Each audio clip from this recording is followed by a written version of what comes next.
L'uranium, cet élément naturel, est la clé essentielle pour accéder à la fois à l'énergie nucléaire et aux armes nucléaires. Cependant, l'uranium naturel ne peut pas être utilisé directement.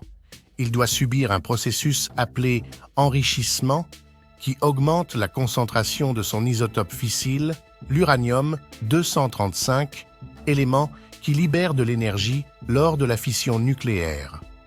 L'uranium naturel contient seulement 0,7% d'uranium-235, tandis que le reste est composé d'uranium-238, un isotope qui ne se fissile pas facilement.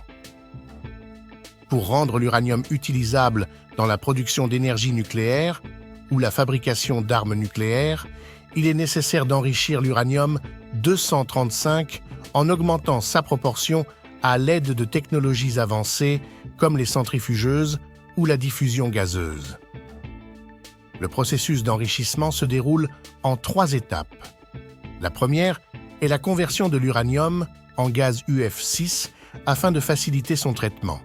La deuxième est le passage à travers des centrifugeuses qui tournent à grande vitesse pour séparer les isotopes plus légers des plus lourds. La troisième étape est l'augmentation progressive de la concentration d'uranium-235 jusqu'à atteindre le niveau souhaité. Les scientifiques visent 3 niveaux d'enrichissement clés.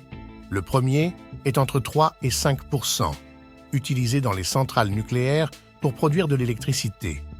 Le deuxième est autour de 20%, utilisé dans la recherche scientifique et certains types de réacteurs. Le troisième est au-dessus de 90%, utilisé pour la fabrication d'armes nucléaires.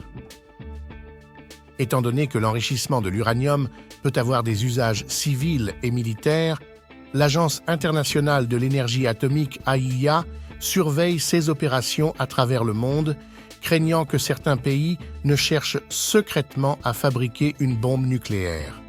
Ainsi, la difficulté de l'enrichissement de l'uranium aujourd'hui n'est plus seulement scientifique, mais surtout politique. Finalement, si vous avez aimé cette vidéo, laissez-nous un like et allez regarder l'une des 2 vidéos qui s'affichent à l'écran.